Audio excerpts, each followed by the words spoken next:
Alrighty, thank you so much for this fantastic turnout for Louise. Massive, massive thanks to Louise. Big applause. Woohoo! Louise and her husband Dorian have driven down from Perth this morning, so I very much appreciate you coming down, facing the long drive. Nice and straight. At least there's plenty of overtaking lanes now. I'm so excited there's more. I was worried there was going to be 7 people. I was wondering if we just beat 7. So thank you so much for coming. I really appreciate it. Because I think we trumped 7. I think we might have more like 47. I'd just like to begin with the acknowledgement of country. We are so privileged to be here on beautiful Menang Noongar. So I'd like to acknowledge the traditional custodians of this land, the Menang people. They've been here for thousands of years. And again, we are so lucky to be here today. I'd like to extend my acknowledgements to all of the elders, past, present, and emerging. Thank you. All right. Now, we always like to start with learning a little bit about Louise. Is this on? It's on. What was young Louise like, and what was her relationship to reading? I loved reading. I think most people loved reading when they were little if they grew up to be readers. But I was quite late coming to books, I think. I read at school, but it was very much lifting words off the page. You know, you'd be given a list of words and you read it and then you got a tick and you had a reading age of whatever it was. And if it was a little bit above what you actually were, yay, that's fantastic. And the books at school were Run, Jip, Run and Peter and Jane and your standard sort of fare. You know, there was not much story to them. We had a bookshelf at home, and what was on the cover of, I remember quite distinctly what was on the cover of the books was what was inside the book. So we had a book on Africa that was what we'd call now a coffee table book, but my brother and I would sneak it out to look at the pictures of the ladies' boobs because... and that was it. And there was another book on the Queen that we would take out. I don't even know. And in fact, we took it out, and I do remember once my brother drew spectacles on the Queen, which was the 70s equivalent of a filter these days. And then we panicked that we'd get into trouble. So our older sister had this idea that we could take the glasses off with nail polish remover, which of course then burned a hole in the Queen's eyes. And to this day, I don't think we were ever discovered. But that was the bookshelf. And there was a book on it that was called Adventure in Forgotten Valley that my brother used to read to me and it had dinosaurs because there was a picture of dinosaurs on the front. But the rest of the books, which were very much, you know, those, I think I actually referenced one of the books in Rosemary Lamb, but the cloth back books with pages the colour of cheese. And we all had them. But the idea that they contained stories was so alien to me. And I remember one summer's day I was bored and my dad said, read a book. I said, we don't have any books. You know, I was past, I was like, I'm going to either get bust for defacing the Queen or I'm going to look at these ladies' boobs, and it didn't do it for me. It wasn't enough. And he pulled out this book, and it was plain sort of plum red colour, and it was 5 Go Off in a Caravan. It was an Enid Blyton book. And I devoured it that afternoon. And I remember going to dinner, to tea, you'd been called down for tea, and being in equal parts just horrified that no one had told me this before, and just absolutely delighted that I had discovered this thing. So I did like to read. This was a really long answer, wasn't it? Sorry. This is a brilliant answer. But yeah, so I liked to read. I was a good reader, but I was very, very late in making that connection between these things on the shelf and actually that every one of them contained this other world. It's amazing. I'm sure everybody, I would imagine, has a special relationship with the first book, not necessarily the first book you read, but the first book that just did something to you, took you somewhere. It's amazing. The Famous Five was brilliant for that. I still have the set that I had when we grew up reading, and I actually started rereading them this year. I got up to number 5, which I think was 5 Go Off in a Caravan, actually. Yeah. And they're just gorgeous. I really still maintain to this day that I need to go on an adventure to the seaside, to an island on my own. They are with someone else to row. They are good, aren't they? I wanted that my children to have, when we had kids, we said, we bought the whole set and we're going to read them, and my kids hated them. They would just say, oh my God, Mum, they're just eating. All they do is eat. Yeah. And it's true. And I think because they were written post-war, post-rations, the idea of the delight in having fruitcake and ginger beer is just too much, but that's all there is. And the other thing I think is because there was lots and lots of them, you committed to that, and I'm not very good at that now. I won't read anything that comes in a series. It's way too much commitment. I won't watch Netflix series. It's just too much for me. But yeah, we still give kids, don't we, these series like, read this one. There's 47 books and you can read them all. And they're all basically the same book. But yeah, the Famous Five, I'm very fond of them. I don't think I'll be rereading those ones. I think that's a big reason why I can't get into sci-fi and fantasy too much, because the commitment. It is a commitment, isn't it? 7 books and they're 800 pages each. Yeah. What else? What else can I read while I'm reading this? That's it. It's just this singularity of it, isn't it? It's like committed to that's all I'm going to read for the rest of the year. Yeah, I'm paralysed. Yeah. I could just, read other stuff as well, but I get intimidated. And what about your relationship to writing? When did that come about? Was that a flow on from discovering reading? Were you scribbling down lots of stories for assessments at school? Yeah, I used to write a lot of stories at school. I used to really like the open-ended ones. The more information they gave you, the less I liked them. I liked the, put this sentence somewhere in your story. That was great. But as soon as they started giving you more information, you're like, stop now. So I did like writing creatively at school. I had a wonderful, wonderful English teacher at high school called Mr. Thurlow, who I found him actually when I wrote Rosemary Lamb. I thanked him in my acknowledgements, and I managed to track him down on social media because he has quite a distinctive surname.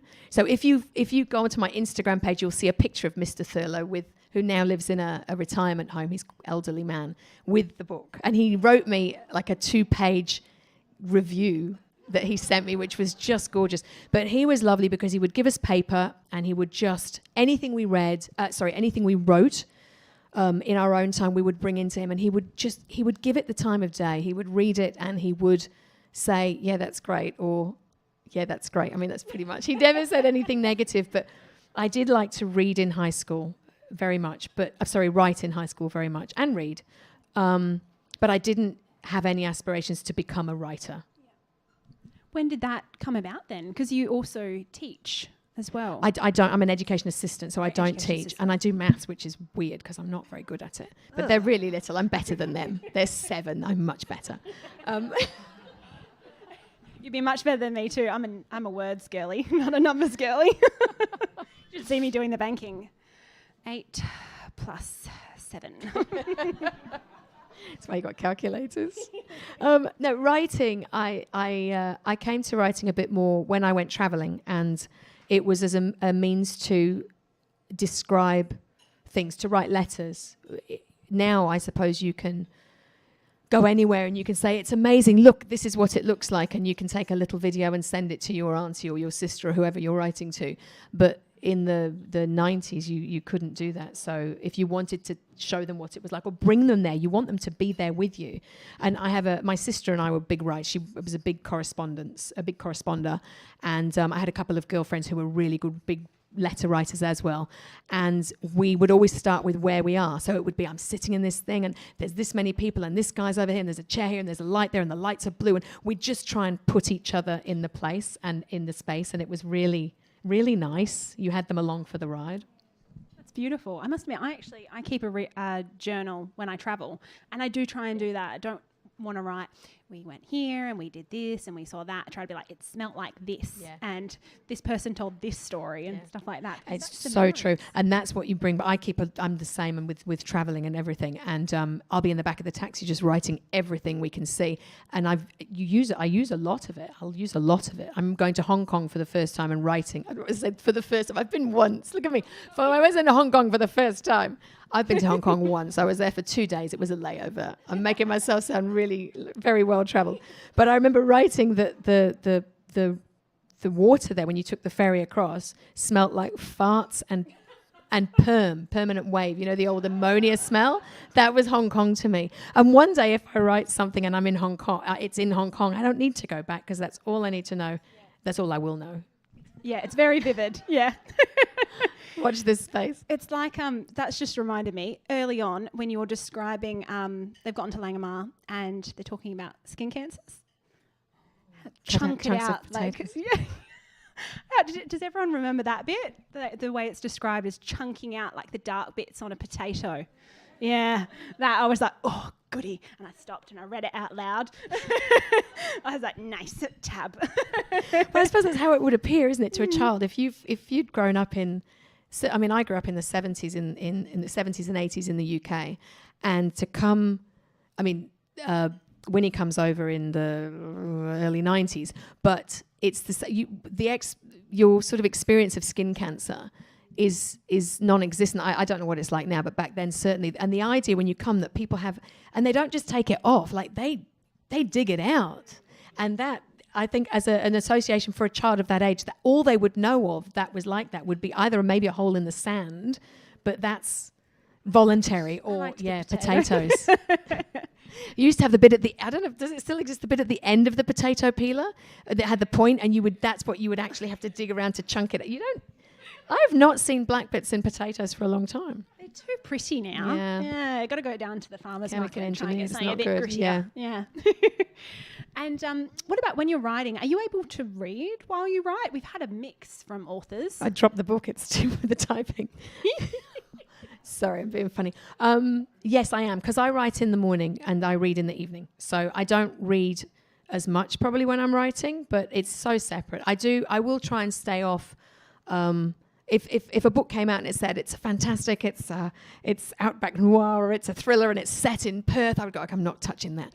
But more because I'd be afraid that what if I read their book and they've done the same or they've the same name, or it's the same twist, or the same, and then I'll have to change mine. So I don't know why it would be better for me not to know and then put it out and be completely, mess it up, look like I'm copying.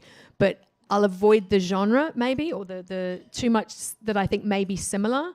But yeah, I read in the evenings and it's for relaxing, and I write in the mornings and it's a much more busy time. So that's work. It doesn't bother me. What are you reading at the moment? I'm reading another Ultimo book actually called Strange Little Girl, which is by Jessica Knight, which is autobiographical, which I don't usually read non-fiction. But I wanted to read her story and I'm really enjoying it actually. So yeah, that's what I'm audio, because I always have an audio book on at the same time. And I'm listening to a science fiction book called The Mountain at the Bottom of the Sea. I might be wrong. Ooh, do you know it? I know the one you mean. And I've forgotten who wrote it. Is it Neil Gaiman? No, it's not Neil Gaiman. I'm a bit off Neil Gaiman at the moment. There's something at the bottom of at the end of the road. There's the ocean. The ocean at the end of the world. That's right. That's right. No, I'm in a book club, and I was just talking to Monica actually about genres in book clubs that you sort of sometimes want a genre that you don't normally read because it's nice to read outside your comfort zone, and also because if you all go and you've read the same book, you have nothing to talk about other than, did you read it? Did you like it? Yeah, it was great. No, well, it's not. It's called. I'm sure it's called You're thinking. There's that one, but that's the one that Lisa mentioned. But the one I'm reading is called The Mountain at the Bottom of the Sea, or the Bottom of the Ocean. If you can Google it, it's got a bright pink cover. Yes, please, somebody find it. So my book club, we have ping pong balls in a bag with genre on, and the lady this month was science fiction. So she picked this one because there's only one. There's no series. Thank you. And I'm really enjoying it. I know that there's a book club in Albany recently that they picked The Covenant of Water by, that one. It's about that big. I've asked for feedback before I dip into it because it's about 800 pages. Yeah, that's too much. No, it's the bottom of this. Dorian, check my phone. It's on Audible there. Just have a look. I'll find it afterwards and I'll let you know. It's mountain under the sea, maybe. God. No, it's under the sea. Definitely under the sea. Because I don't want to spoil it for you, but there's an octopus. That's it. The Mountain in the Sea. I'm so sorry, Raynella. Not that she's going to be listening. It's very good. I recommend it. I was going to say, while we wait, let's weigh in. A bit random. But I saw a post the other day and someone had said, we dishonour, thousands of years of oral storytelling by saying that listening to audiobooks is cheating. And I so totally agree with that. Oral storytelling is massive. Also saw that. There's been a lot of debate, hasn't there, in the last few years. And I think because the sort of the audio channels are starting to really pick up, I do think it's becoming less snobbish. That idea that it's not properly read. As an author, if you listen to my book, you've listened to every word I've written. Somebody has read it to you. How is that different than us reading to our children or reading to each other on long car journeys? Or I think it's absurd. I really do. I think an audiobook is a book. Yeah. Exactly. Like, what's the difference between reading, to a child, reading a book with a child? Would you say that they haven't read it? No. Yeah. A bit of a tangent, but I feel it's important. Alrighty. So next question is about your writing process. I always like to do a little bit of gentle stalking of our authors before they come down. And I saw on your Instagram you had put up a picture with you're in the lounge and you'd had sticky notes just everywhere. What stage is that of your writing process where the lounge room becomes sticky note? It's not our main lounge. It's what we call the games room. So which makes us sound really posh. We're not. But what I meant to say was I'm not taking over the whole house. They do. My family do have an area they can live in. It's a back room nobody really uses, and I sit on the corner of the couch to the extent that it is now worn really thin, and I have a blanket on the couch to do it. I call it my corner office. But I have Post-its every single day. There'll be Post-its. I think because what I write is quite twisty, and I there's a lot of understatement. But there's a lot of foreshadowing and there's a lot of foundations laid. And if I planned all of that in advance, I don't think I would ever finish a book. So a lot of it comes as I'm writing, and I think, I'm going to do this, but now I need to foreshadow whatever I'm doing. But if I jump back, it's going to be very disjointed. It's going to read quite disjointedly. So I will make a note that says, I don't know, let's say I'm on chapter 14 and I've decided that my character is going to find the teapot on the top shelf in the pantry. And he's going to hide something, let's say, in the teapot in the pantry. I need to put a teapot in here now, but I have to put it back there. But I haven't got time now because I'm on a roll now and I have to keep this going. If I jump to put the teapot back in, it's just not going to read nicely for you. So I will mention teapot prior to whatever chapter I'm on, and I will post that wherever is handy at that moment. And then I will think, well, now I need at least a couple more references to the teapot, because if you're going to discover the secret thing in the teapot at the end of the book, if that's going to be a big reveal, I can't just put it in the teapot in chapter 14 and you can discover it in chapter 32. I need a couple more teapot mentions, but I don't want to make it too obvious for you. So now maybe I'll put a sugar bowl in as well. And I'm going to get you to look more at the sugar bowl than the teapot. So if I mention the sugar bowl and the teapot at the same time, okay, let's mention the sugar bowl. Somewhere between chapter 32 and 34, put the sugar bowl in. And it's more about, it's sort of weaving, I suppose, the story. The Post-it notes end up everywhere and in big piles. And then once I finish that draft, then I'll print out a hard copy in chapters, because when I'm writing, and I don't know if, I imagine most writers do it this way, when I'm writing, there will be a word file for each chapter. So it won't be one big thing. It's just each chapter. And then I can rearrange them quite nicely. I will print out all the chapters. I'll lay them out in a flat surface. This is when I really do take over the house for the day. And then I will go through every Post-it note and I will put it where I think it needs to be. And every note I've made in any notebook will be allocated a chapter. I'll tear them out, stick them on whatever. So I'll end up with this sort of... I'm sort of digressing here, but there was a writer on Instagram recently had said that her mum called that the porcupine edit, or the porcupine. And I thought, what a great name, because all the Post-it notes are sticking out. So I might adopt that and call it the porcupine edit. But I will then have this pile. And then I will sit down and that will be I will handwrite, then I will go through that and make all my changes in handwriting, add all the Post-it notes, throw them out. I got quite cranky at my husband last week because he came and he started tidying up the Post-it notes. I said, I haven't done them yet. And he was like, but these ones are screwed up. And I said, well, what if I've screwed it up accidentally? And he said, are you going to check all of them? Maybe. Not the ones that are really tightly, but some of them just get, the dog might have, I don't know. So yeah, the Post-it notes end up in the book, but it is a Post-it noting process. I was really hoping to imagine like post-it note in the bathroom and, just stuck on the toilet paper because you've thought of something there, and then, one in the kitchen. And No, they are contained, confined. yeah. Yeah, they are. And is that a process that was really natural to you, and you did that from the start of your writing career with, Rosemary, for example, or is that something that you've refined with writing Rosemary? I'm not supposed to say that's a good question, but that is a really good question. Yeah, I don't think I did it with Rosemary. No, I don't. No, I definitely didn't do it with Rosemary. It's I mean, I imagine I did towards the end, but not to the extent that I do it now. I think it's so effective, and as I said before, just that train of thought of writing, you're in such a different headspace when you're going and inserting little bits here and there, and it's a different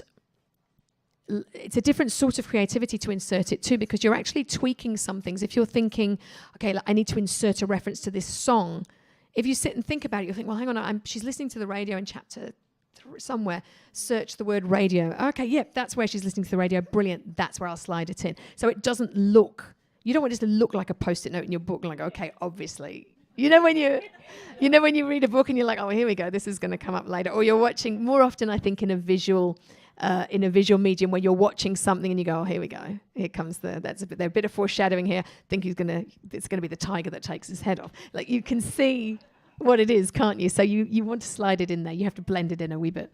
It's like page 6. I'm not going to give away any spoilers, but page 6. She's oh no, it's page 3 actually. I think it was the first page. Our main character is reading a book, and that book is referenced. And I was like, I got later on in the book and go, from page 1, you were dropping clues and crumbs, and I didn't realise. So they were very well done, thank you. It wasn't even, I only noticed it because she didn't love the book that she was reading. And I went, I really liked that book. Oh. And in fact, there's question mark. So there's an example of the post-it note tweak, because originally she was reading Martin Chuzzlewit, which is a Dickens, because I thought I just wanted a book. I wanted a thick book. And she's not enjoying it. That's all I needed at that point in that edit. And then later on, no offense to anybody, I've not read it. I've got it, but I haven't read it. It's very thick and it's put me off, but I will get to it. Is it? To be honest, yeah, don't read it. Oh, see, I love Dickens.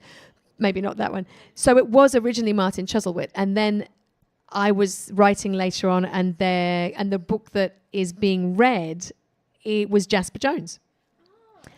Because I was like, oh, Western Australian book, brilliant. Pop that one in, great. Nice little homage to the great Craig Silvey.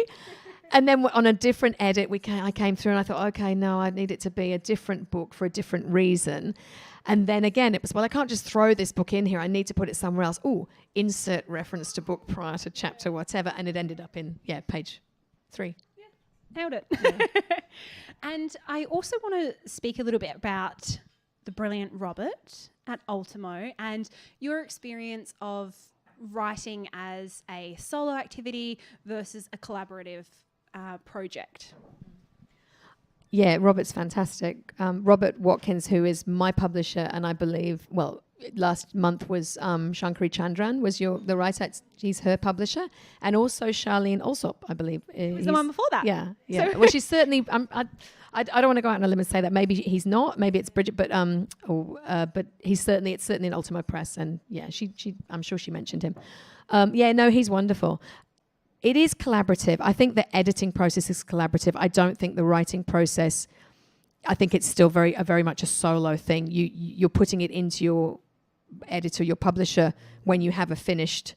It's pick upable and it's readable at that point, and then the edits the come through.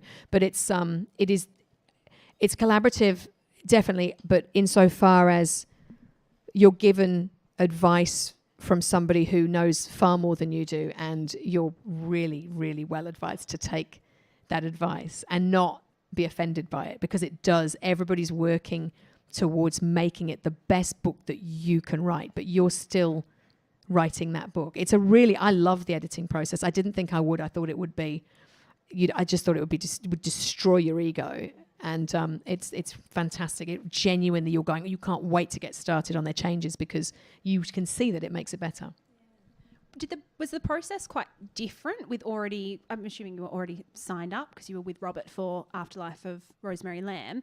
Was it kind of like you'd finish that and then they go, okay, yep, here's a book deal? Or did you have to have the finished product before they sort of did that next step? I have a one book deal with Ultimo, but part of the paperwork is that they get first refusal or first look at another book, at your next book.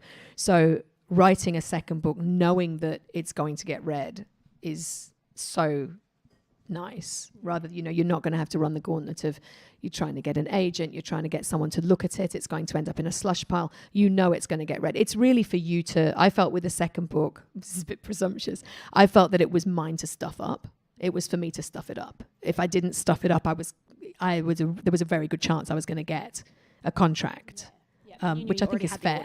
Yeah.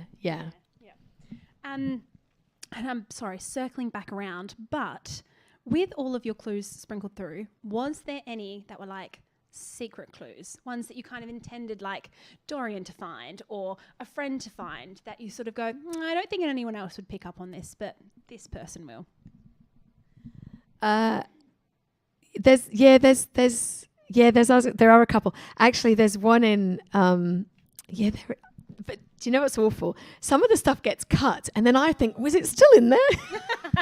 We were driving up today, and I said to Dorian, is the ship still in? He goes, what ship? I said, oh no, I took it out. So there was a ship that was my brother and I used to play with. That's in, but that's actually not in. But I do think there is a lady who, tell me if I'm wrong, but please, if you remember it, let me know. But I believe at the beginning, I'm trying not to ruin anything, but there's a part where somebody comes out onto their doorstep in the middle of the night in a dressing gown and is a bit judgy in the street. Is she still in? Brilliant. Okay. So she exists. Yes. And she has this. Yeah, she has the same name. She'll be long gone. But that was in there for my brother and my sister because they will remember this old neighbor of my grandma's. And actually in Rosemary Lamb, there's also, there's a character in Rosemary Lamb that I put in for a very small character, but she was in there for my brother and my sister as well. Yeah. I if either of my sisters have any writing aspirations, I'd really like it if you did something like that, just saying, just a little clue for me, And then also speaking around the sort of the elements of foreshadowing, which absolutely nailed. We've already talked about that. But I wondered if you had any literary or media inspiration for the type of novel that you write, or was that just something that came naturally to you? That was the type of novel that you just had in you to write? Yeah, I think type of novel probably no. It just sort of evolved. The titles and the I want to write. Sorry, I don't. I will never write a series. I would never write a prequel or a sequel. I like the idea of writing totally separate stories, and I think having a title that sort of promises that, and that comes from Hans Christian Andersen. Actually, I think I always loved I still do love Hans Christian Andersen's stories, that you knew you were going to get this complete story, and his titles were so wonderful. And he writes ugly things, but really beautifully. And there's often death, and there's often loss, and there's often there's orphans, and there's poverty, and there's ugliness of life, but it's written so beautifully that there's beauty in it. And so I think if anyone was inspiring me towards not a genre, but towards a style, it would be Hans Christian Andersen, like the Hans Christian Andersen for grown-ups. But that makes me sound a bit Neil Gaiman, and I'm nowhere near him. So, yeah. But I know what you mean with the lyricism. You might be describing something that's really visceral and ugly, something that's hard to bear witness to, but you do it in a way that's really lyrical. And we were speaking earlier about audiobooks and how they're recorded, and sometimes maybe the narrator doesn't read them how we would read them. And that's something very true with yours, where it's I think you all would have found that it's really lyrical, and it builds and it builds, and you start reading and you're reading faster and faster, and it really tumbles. And I think that's something that, as you say, Hans Christian Andersen, I'm like, oh yes, yeah, that, and a little bit of Grimm's maybe as well. Yeah. I recently read a book called Maiden Mother Crone by someone. Joanna Harris? Yeah. Didn't she write Chocolate? Was she? Yes. Yes. Oh, yeah. Oh, she's a great, beautiful writer. Brilliant. And it was all about, instead of the Grimm fairy tales, it was about Julian Child, I think it was. They're like a British... The Chef. No, it wasn't it. It was, they're really old. They're like such old. a good book. Can you imagine? I'm would be making a amazing. pie full of children. Do it, why not? But no, they're like Grimm, but the British version of it, kind of thing, that have been around for ages. And so there were reimaginings of them, and that had the same sort of thing where it's describing something quite dark. I think you'd like it, yeah. This is You just know a me good going, bookshop in Albany? Maybe. It's not far. I've got the keys. And the next thing I want to talk about is your characters. You've got a fantastic cast of characters. You never know who to trust. Was there a character that you came to write, you knew they had to be there, but they were hard to write, or one that really surprised you and was a joy?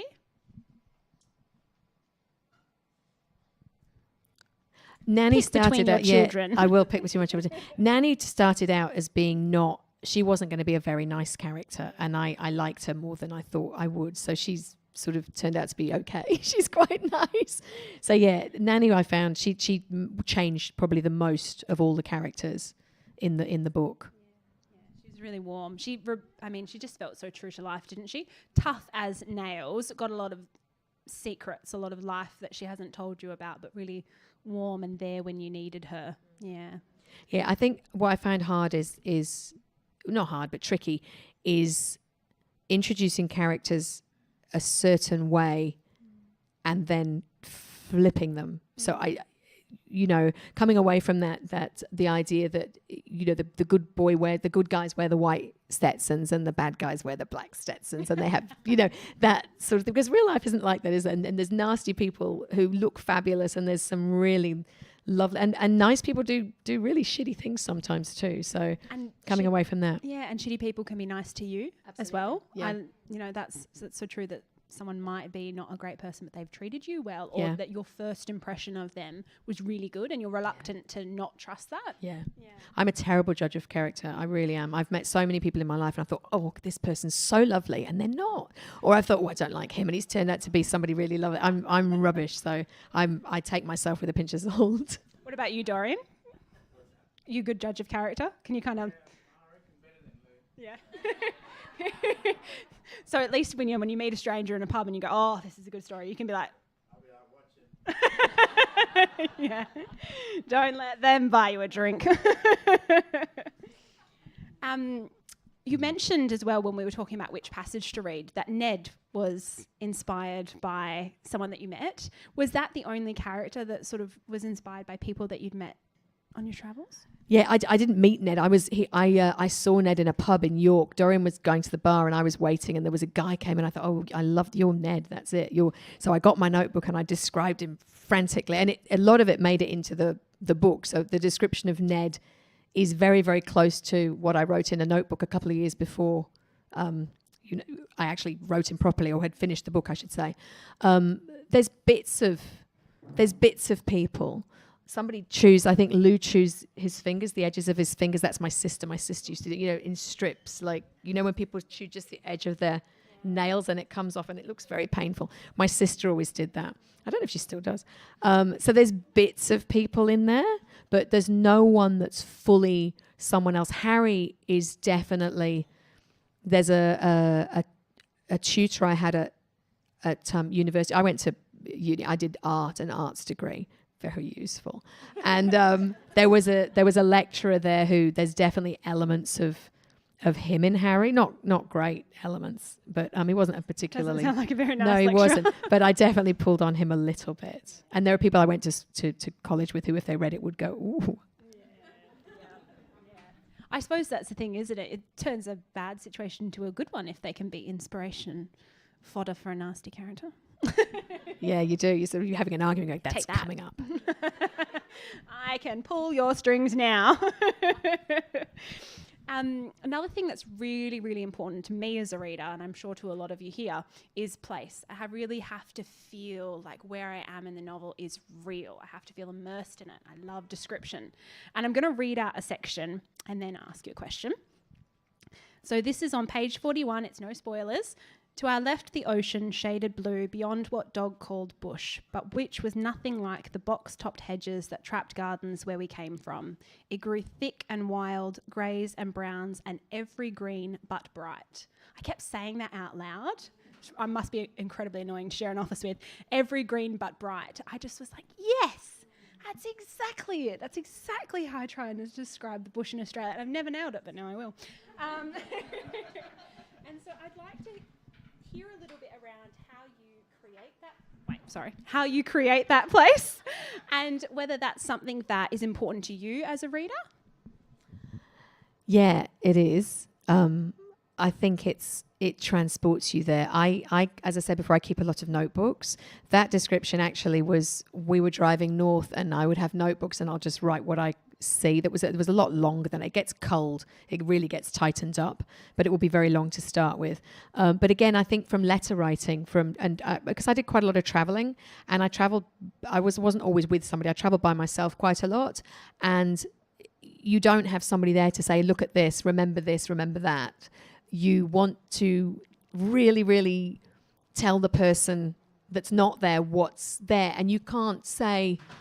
I can remember a particular instance when I was sitting on a boat and I was writing to my family and I wanted to describe where I was, and it was so alien from anything they had seen or any places they had been. And I remember looking and thinking, well, I can say there's a palm tree, but it doesn't tell them what that looks like. You can say there's a beach, but it doesn't tell them what that looks like. And so I started writing the exact colour of the beach. It's the colour of, and you look at it and think, well, what colour is it? Because it's very easy to say golden sand, isn't it? Golden sand and the cornflower blue. Who knows what a cornflower even is? Cornflower blue sky. And we have all these cliches, don't we? And if you look at something, if you really want to paint the picture, you can't say I'm sitting in a brown chair. It's I don't know what it is. It's like a gingery sort of, a ginger chair, but it's swollen like a blister. You know, you have to really look, but it's nice. But if you want to put them there, I think you have to take them there. You have to, and you can't, again, you're not taking them. I think as a writer, if we're trying to appeal to a reader or trying to connect with you, or to connect you with the place that we're trying to take you, we're not taking you there. We have to bring it to you. We have to wrap it around you. And I think it needs to require no effort from, I hope it worked, but it has to require no effort or little effort from you other than just lift those words. And our aim, I suppose, is to climb out and actually surround you. Well, you nailed it. Particularly Langamar. I grew up not in that environment, but we always used to go down to Peaceful Bay for Christmas. And it's that whole sort of, you're just tumbling from the ocean to the sausage sizzle, back into the ocean, and that kind of, that you feel very free and wild. That absolutely nailed it. I was taken straight there, even though the time period was different. It really felt like it transcended that time period and could have been relevant for pretty much any of our childhoods, actually. All right. Very relatable kind of place, isn't it? Yes, yeah. Especially with Western Australia. Yes, absolutely. Yeah, I think we all know a little Langamar somewhere. Am I saying it right? Yeah. Okay. Yeah, you are. Cool. That went through a lot of processes, Langamar. What were some of the other titles? Oh, I can't remember. I was trying to splice together. I had quite a big backstory originally. I cut a lot. A big backstory of the grandparents and the cousins and how they built this house, and that it was for fishing for. I think it was at sardine. I can't remember. Langamar comes from. It was a fish in Italian. I can't remember which fish it was, but I did consult to see what fish could be caught up in that area, but said in a child's tongue. So it was explained in there. I don't know if even that sentence made it into there, but yeah, there was quite a process in coming up with the name of Langamar. But yeah, you are saying, you can't really say it wrong. And that's, again, you want to pick something that people are going to, there's no real wrong way of doing it. Unlike science fiction. I swear I sometimes know. they just go, oh, yeah, nice. And as you read it, you go, Herbal, yep. Herbal fought the dragon, yep. I'm finding that actually really hard with the audiobook because I can't reference. I'm thinking, who is this we're talking about now? But I can't flick back and go, okay, it's him. Yeah. And speaking of editing process, killing your darlings, we love to hear about them. We really do. What was something that stood out to you that you had to cut out for the novel? Because sounds like there was quite a bit that got refined along the way. Was there one thing that you're like, oh, I really don't want to? Robert, stop. No, I was all right. I'm okay with that. I don't get too precious about it. I really don't. And I think because I don't kill them, I just move them to a different location. So I always have a file that's called cut. And anything if it's a bit, I quite like that writing, I'll just move it to another file, the file called cut. Nobody does anything with it, but I feel better about it. And because every edit I do, every version I do, every draft is a new draft. So that old draft is still there. So I still have draft one, first one, I have second, I have third. For the fourth one, I'll cut and paste the whole thing over, and then I'll work on that so that I don't actually destroy anything. So I under the sort of, I feel better knowing that if I really wanted to go back to the way it was, I can do that. One thing I did find hard on the edit, and it was on the first edit. So the structural edit is the first feedback you have from the publisher is what they call the structural edit, which is really big. It'll be mine's about 3 pages. Probably other writers going, mine's 1. Yours is obviously rubbish. But mine's generally about 3 pages long. And it will be recommendations for really quite big changes to the story. So they're not going into it too finely, but one that they might say, look, this character, just develop that one a bit more. This one is, put another one in, stick 2 more chapters in between chapters 10 and 12 because there's too much of a jump. This character's motivation here is a bit shaky, so just give us a little bit more expansion on that, and we don't like the ending. It'll be something like that.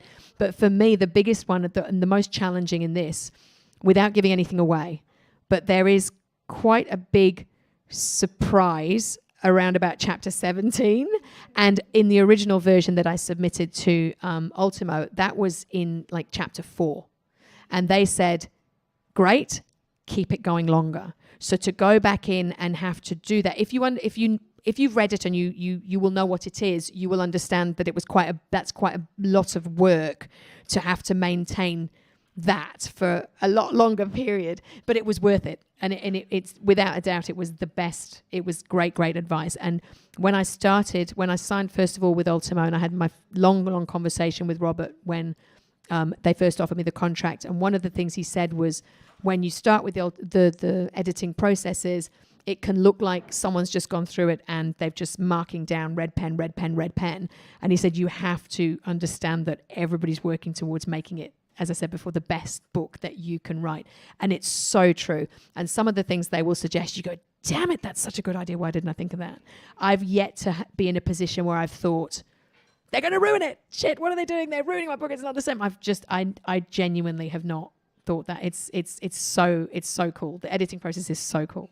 It'd be good to have those contributions that they're making it better. Yeah. Next thing I'd like to ask about is your research process. You had some amazing characters that really had a connection to art, and that was really like a creative and destructive force within the Bruno family. Can you speak a bit to the process of researching that and incorporating it? Because it was very detailed, and it was, again, sprinkled throughout the sort of art scene as well as the historical sort of references. Harry's the painter. He needed to be something. He had to live in Langamar. He had to have a means to be there. And I didn't want him to be, just sitting around fishing and picking his toenails. He needed to he had to have some command. And also because it's so important, Harry's character, it's so important for him to be this massive, he's a force. He's an amen character. He is, thy will be done. He is just, that's him. I think, to call him a misogynist is a little bit simplistic, but it's not that he hates women, but he thinks he's better than, he thinks he's better than everybody. So he needed a career. He needed something that allowed him to have that. And I thought it would work really well as an artist. The paintings, I got quite into it, actually. I must admit, into really imagining the paintings that he painted. I can still see them. We were talking about, it was a long drive from Perth. We were talking today, and I said to Joe, if they ever made a movie or something, I hope they consult with me on the paintings, because I know exactly what they look like. You know, I can see them. And his method and his sort of his craziness, his anger and his just his ego. It's all about ego. But there's also the other side of the painting, which there's, I have to be careful now, don't I? Yeah. How do we say? There is another side to the painting, which is a lot more. There's a lot more about art history in that. And you were saying before about little Easter eggs or things that are hidden in there. There's quite a lot. If you do a little bit of a very little bit of research on some of the other things that are mentioned, there is quite a lot of like ooh that come up with that I shan't spoil. Because it's quite a big bit and it's towards the end. Yeah, I have a friend of mine, a good friend of mine, who I was actually at art college with, but he went on to actually be a proper artist. He's a fine artist, and he's great. And there's a couple of sections where it's quite specifically, I think, critiquing. There's a character that's critiquing the art, and I sent those sections once I'd written them to him, and just said, I need you to just read them and make sure they're legit. You wouldn't, as an artist, you're not going to read them and go, well, that's just stupid, Louise. So, and he did tweak a couple. He said, look, this is good, but I wouldn't use this word. How about this word? There was a couple of artists' reference that he had suggested, one in particular I'd never heard of, and he said, try this one. I went, bingo, that's absolutely bang on. So he's mentioned in the acknowledgements. So his name is Ian Cale. If you want to look up his artwork, he's very talented. Excellent, thank you. Ian Cale, I'll pop that, when I do the little links and stuff like that, I'll pop that in there for you all. Nothing like Harry, nothing like that art at all. Do you use test readers a lot? No one reads it ever. Nobody reads anything, not even a section of it, until it's done. Dorian was the first person to read Rosemary Lamb, and I gave him a printed out copy, I think the day I was offered representation from Sarah Mackenzie. So the day I got an agent, he read the book, and he was the first person that read it. So yeah, I think I would be put off too easily. I know there's plenty of writers who really thrive in an environment of sharing and feedback, and there's lots of... Is anyone here in a writers group? No? A lot of writers, I think, are in writers groups, and they swear by it, and it's fantastically creative. I don't think I would have ever finished a book, because I would have taken everybody's advice or thought, well, I'm just rubbish. And so I write alone, and then he'll get to read it. And but having said that, once Robert Watkins reads it and Sarah Mackenzie reads it, but they're working towards the same thing I'm working towards. It's already done. Yeah, it is. As well, like you said, you serve up a finished product, and then it gets tweaked a little bit. Yeah, what if you showed somebody and they go, oh, you know what, I think he's a bit mean, or I don't think that's, and you go, okay, so you go back and you rewrite that, and I wouldn't work for me. It works for a lot of other people, but no test readers. As I said, Ian, it was literally, I sent him 2 pages, I think, of passages, and it was completely out of context. There was another friend of mine, though. I needed some pieces of music, and I'm not a piano player, and I needed a particular piece of music for a mood. And we have a friend who is a cellist with, I always get this wrong, Wassa. Thank you. I always end up with the West Australian School Canteen Association. But I messaged him and I said, I need a piece of music. I just need you to tell me a piece of music, please. That would be, this is the level of accomplishment of the player. They're playing it. They're in this kind of mood. Can you just give me one? And he wrote back, and I said, okay. He said this, and I said, oh, it's a bit too cheerful. She's in this sort of, and I was giving him the mindset, and he wrote back and he said, is your friend okay? And I said, oh, I'm sorry, I neglected to say they don't actually exist. So occasionally I'll sort of fish for, I need a fish, a particular fish, but they don't get the whole thing. They don't care. They're like, oh, just random. I have another friend who's my go-to if I need really good ochre, and a really good ochre Aussie term. And I'll because she grew up in Australia. She's very Australian, and born and bred, family from not that I consider myself to be Australian, but if I need a reference from 70s WA, I'm not the person to ask. So Not I will Shazza. send her. She'll get these very random texts late at night, and we'll just say, I need you. We're like, what's your mum's favourite food? That's what I was one. What was your mum's favourite food? She goes, roast chook. Fantastic. That's in the book. And they're all thanked in the acknowledgements. But yeah, they don't read a lot, but they're used to my random questions now, which is quite nice. And you're in a book club, aren't you? I am. It's not my book club, but I am in a book club, yeah. Do they kind of go, when's it out? Dibs? Anything They're like that? fantastic. Yeah. They're so supportive, and they all come to the launch and they buy the book the same as anyone else, and they're not allowed to. We don't do my book at the book club. Can you imagine? That would be awful. Yeah, and I've always said, if you want to critique it, do it amongst yourselves. Please don't get me involved. That's Not fair. that I can't. I sound like I can't take criticism. I'm happy to take criticism, but it's a bit late now. Exactly. It's not helpful at this point. And I'm not giving you it early enough because we've already discussed that too. So Yeah. maybe I can't take criticism. I think you can. I think it's just from certain people, right? You've seen them pull apart a novel. Yeah, it's like watching lions feed, right? Sometimes we have a bit of a staff book club, and we don't actually necessarily all read the same thing. We just kind of read what we want to read, and then we chat about it. And sometimes we are a bit brutal, and I'm always very glad the author's not there for those. You'll read something and be like, that was all right. It's tough. There's a lot of discussion on because there's so many avenues for people to be quite unkind about books, and there's a lot of, and to be very kind about books as well, and to have, I'll get a message from somebody on the other side of the country I've never met. They don't know we have no mutual acquaintances at all. But for somebody to take the time to write a message to say they've enjoyed is just mind-blowing. It's just the best part. But then by the same token, you'll read something really awful that someone has, and you're not supposed to read, but you kind of do when you stumble on them. And there's a lot of discussion about whether or not people should say things, and that's quite an interesting discussion to watch from the sidelines. I would never weigh in. I'm too terrified they'll tear me apart. But yeah, So you it read is the a good read reviews. yeah. It's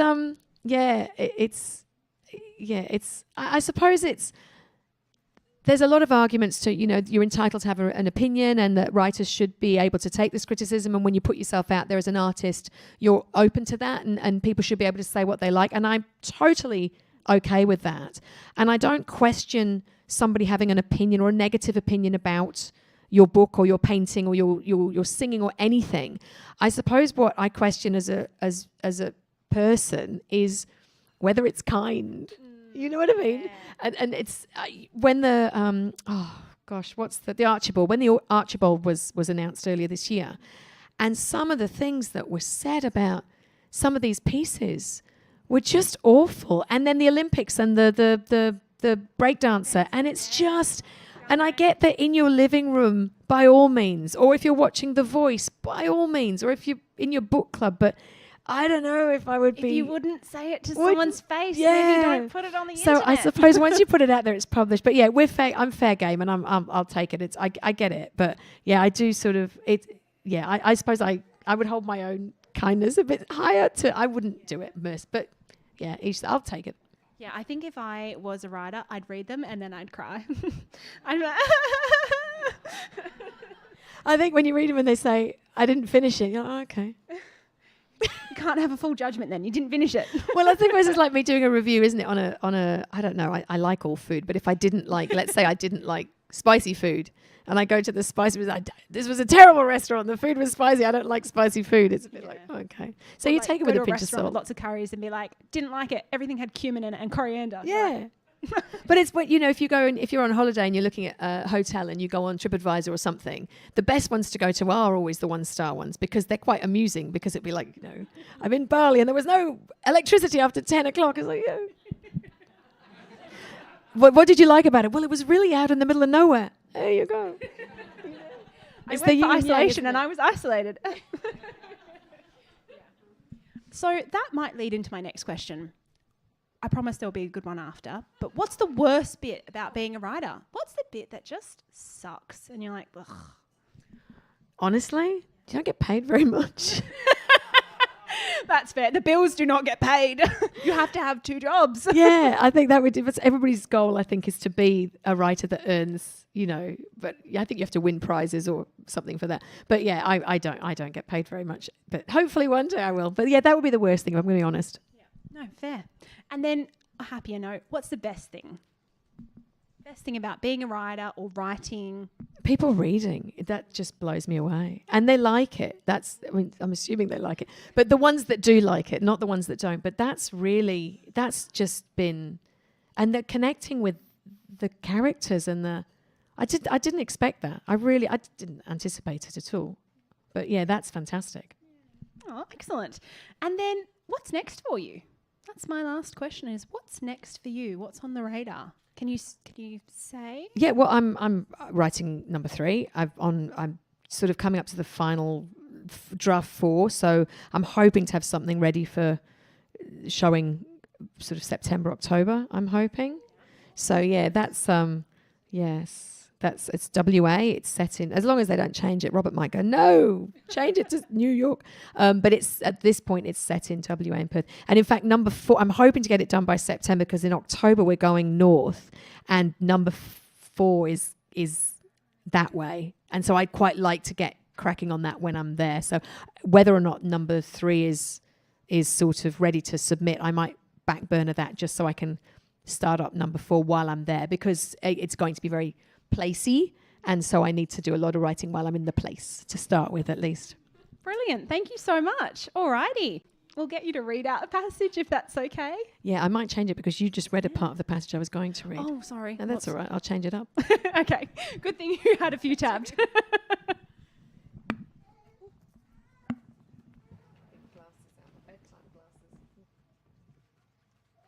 So I was going to read the section where they're driving north from the airport, but Lisa, I will, but I'm just saying, they can hear me at the moment. I've got to hold it as well.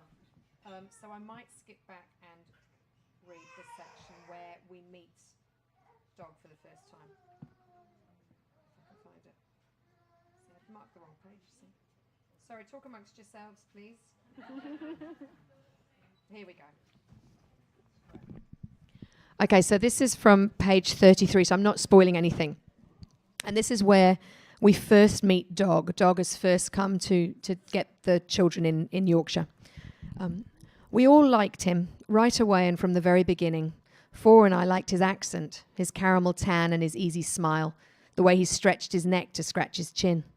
We liked the silver ring he wore on his little finger and the way he sat on one foot. But most of all, we enjoyed his attention. What sort of things do you like to do, he asked us. What are you good at? What were our favourites and our bests, he wanted to know. Gran liked the shape and strength of him, the ease with which he flipped her mattress and carried in the coal, stamped the snow from his shoes, stoked the fire, dried the dishes, filled her glass. We didn't go to school the following week, and then it was the holidays. We put the Christmas tree up together. Four broke one of Gran's special precious baubles, but wouldn't admit it. If 2 people are in a lift, mate, everyone knows who farted, Dog said, which I didn't understand but liked because we weren't supposed to say fart. He took us on the train to York, where we rode in a little carriage around the Viking Museum, and in a Christmas shop on a cobbled street, he had us choose something nice for him to take back to his mother, our other grandma, in Australia. He treated us all to fish and chips, and he bought 4 and me T-shirts and trainers and sherbet pips. Call it an early Christmas present, he said again and again, and told us he'd won some money on a fight. He shared stories of life on the other side of the world, where people surfed with dolphins and ran with the ball, and everyone wore a hat and thick white sunscreen so they didn't get black bits that had to be chunked out like spots on potatoes. Golden spiders wove wide webs in the night, and sharks lay their eggs in mermaids' purses. But if you weren't careful, a fly might lay its eggs in your food scraps, and by morning your kitchen would look like someone had thrown in a bucket of cooked rice. He's brilliant, we whispered to each other when our lights were out. What a secret to have been kept from us. What a grand surprise to have been given, and just in time for Christmas. What did your mum tell you about Australia, he asked us. We were too embarrassed to admit she hadn't told us anything, so we said not much, and little bits, and we can't really remember. Nancy had never said she had a brother, had never spoken of their father either, who Dog told us was a painter. We'd heard their mother was a sack of something else, but we could not tell him that. She'd never talked about the home that she grew up in, which Dog said was on a stretch of coast so long that no one ever came to sunbathe on their beach. Nancy had never mentioned any of it. We didn't think to wonder why that was. Ooh.